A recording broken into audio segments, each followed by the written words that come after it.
આજે સવારે ઉઠીને મૂળ તો ફૂલ જોશમાં હતો. વિચાર્યું આજ તો બટેટાની વેફર બનાવીને દેખાડીશ ઘરવાળાને. તો તુરંત હથિયાર જમા કરવા લાગી. ચાકુ, વેફર મશીન અને એકદમ સ્પેશિયલ મારી માના આશીર્વાદવાળા આ વાસણ. પછી બટેટાને લીધા. એને જોઈને વિચાર્યું તમારે તો આજે કપાવાનું છે. બટેટાએ પણ વિચાર્યું હશે આજે તો ભાઈ ગેમ ઓવર. બટેટાની પતરી પાડી એકદમ રેડી કરી લીધા જાણે કોઈ દુલ્હન શ્રૃંગાર કરીને બેઠી હોય. એને પછી ગરમ પાણીમાં ડૂબકી લગાડી. સાચું કહું તો થોડું ગિલ્ટી ફીલ થયું, પણ પછી યાદ આવ્યું રસોડામાં કોણ હતું? હું હતી. પછી તો એને અગાથી ઉપર સૂકવી દીધા. પણ જ્યારે તડકો લાગ્યો ત્યારે બટેટા પણ બોલ્યા તડકો લાગે પણ મારી બ્યુટી ન જાય. અને હા, પછી તો ઘરવાળાએ આવીને પૂછ્યું શું બનાવ્યું. મેં પણ કહી દીધું બટેટાનો ફેશન શો ચાલુ છે અગાસી ઉપર. અને પછી તો મનુની તોફાની એન્ટ્રી થઈ. મને એમ કે હું બીજા કામ શાંતિથી કરીશ, પણ નહીં, મમ્મીઓની લાઈફમાં શાંતિ ના હોય. હાથમાં બોલ લીધો ને આવીને મારી સામે ઘા કર્યો ને જાણે કહેતી હોય કે હું બેબી છું પણ બોસ પણ હું જ છું. પછી હું પણ શાંતિથી રમવા લાગી. ભગવાન, મને તો લાગે છે કે આ મમ્મીઓને જીમ જવાની જરૂર જ નહીં પડતી હોય. મનુને તો જાણે સ્પોર્ટ્સ એકેડમી ખોલી ઘરમાં. મનુ તો સૂઈ ગઈ. મને તો લાગ્યું જાણે કોઈ ઓલિમ્પિક જીતી લીધો હોય. દિલથી નીકળી એક લાઈન, અબ ખુલ કે સાંસ લૂંગી મેં. પછી વિચાર્યું ચાલ કામ નિપટાવી લઉં. ઘરની સફાઈ કરી. અને આ શું, મનુના આ ટેડી લોકો સિક્રેટલી કોઈ ઇમ્પોર્ટન્ટ મીટિંગમાં હતા. મને લાગ્યું એક મારી જ ચર્ચા કરતા હતા. ઘરની પૂરી સફાઈ થઈ ગઈ. પછી તો કપડાં ધોકાવી નાખ્યા ને લાસ્ટમાં વાસણ પણ કરી નાખ્યા. આ બધા કામ પછી મને લાગ્યું બસ હું પંખો ચાલુ કરી અને સોફા પર બેસી જાઉં. આ સોફા પણ સ્વર્ગના દરવાજા જેવા લાગે અત્યારે તો. પણ બેટા, રસોઈ કોણ બનાવશે?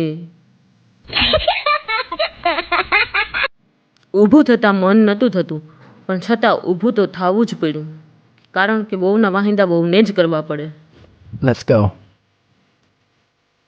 પછી હું રસોડામાં ગઈ. શું બનાવવું? ગુંદાનો સંભારો. પણ આ તો પાકી ગયા હતા. તો એમ થયું કે એને ફેંકી દે. પણ પછી મને મનમાં થયું નહીં નહીં, અમે ગુજરાતી છે ભાઈ, ખોટું ફેંકાય નહીં, ગુંદા હોય કે જ્ઞાન. અને પછી આમાંથી કાચા ગુંદા હતા તે ગોતી અને સંભારો બનાવવાનું વિચારી લીધું. આમાં ઘણા લોકો આવા પાકલ ગુંદાનું પણ શાક બનાવતા હોય. કોણ કોણ બનાવે એ કોમેન્ટ જરૂર કરજો. પણ અમે કોઈ નથી ખાતા એટલે અમે ક્યારેય પાકલ ગુંદાનું શાક બનાવતા નથી. પછી મેં એને દસ્તાથી ભાંગી નાખ્યા. ત્યાં એકદમ વિચાર આવ્યો કે આ ગુંદા તો એકદમ ચીકણા છે. મને એક વાત યાદ આવી. અમુક લોકો પણ આ ગુંદા જેવા જ હોય ચીકણા, પણ અમુક મારા જેવા પણ હોય કે એના ખિસ્સામાં કાંઈ ના વધે.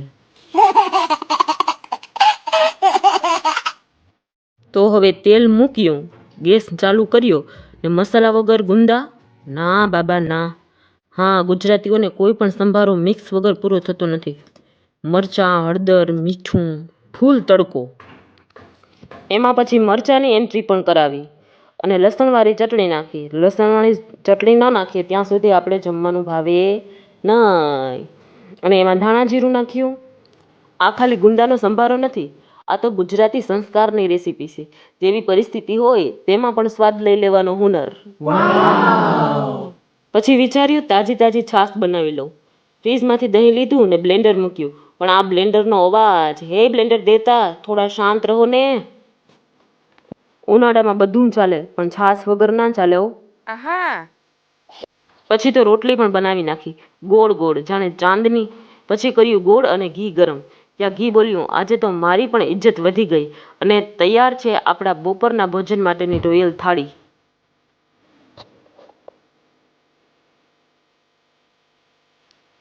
જમીને મનો તો બેસી ગઈ સાયકલમાં. મેં તેમને કેળું ખવડાવ્યું પણ તેમને એક બટકો ખાધો અને બીજો બટકો થૂકી નાખ્યો અને કરી દીધી ચાલુ ધમાલ. જાણે એણે મનમાં નક્કી જ કરી લીધું હતું કે આજે બપોરના હું સૂવું પણ નહીં કે મમ્મીને સૂવા પણ ના દઉં. એટલી ધમાલ કરી મનુએ. આને છોકરા કહેવાય? આને છોકરા ન કહેવાય, આને છોટા પેકેટ બડા ધમાકા કહેવાય. જેની સામે મમ્મીઓની તો બપોરની છૂટી જ કેન્સલ. પછી તો હું અને મનુ ગયા અગાસી પર વેફર જોવા માટે. મનુએ ત્યાં પણ વેફર ખાવાનું ચાલુ કરી દીધું.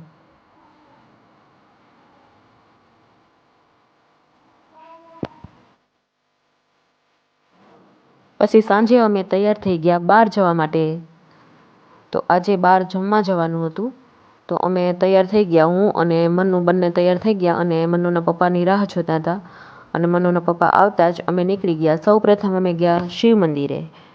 અહીંયા મંદિરે આવી અને કંઈક અલગ જ શાંતિ મળે છે.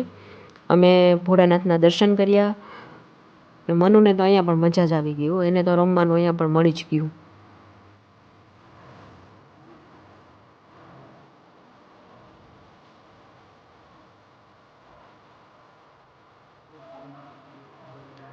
જો મનુને ફૂલ મળી ગયા રમવા માટે, મનુ રમે છે. બહુ મસ્ત મંદિર છે, ભૂતનાથ મહાદેવ.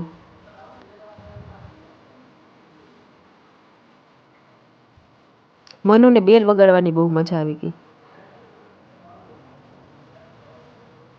અહીંયા મનુ જેવા છોકરા માટે જાળી બનાવીને રાખી છે, નહીતર કાંઈ રહેવા જ ના દે.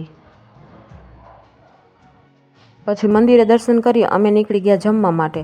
અને અત્યારે તો ઉનાળામાં છે ને કોઈ બહાર લઈ આવે ને તો મજા જ પડી જાય. ફાઇનલી અમે હોટલ પર પહોંચી ગયા અને અહીંયા અમે મંગાવી દાળ બાટી, કેમ કે અમારે કંઈક સાદું જમવું હતું. તો દાળ બાટી ખાવાની બહુ મજા પડી ગઈ. તમને દાળ બાટી ભાવે કે નહીં કોમેન્ટ જરૂર કરજો. વિડીયો ગમ્યો હોય તો લાઇક, શેર અને સબસ્ક્રાઈબ કરજો.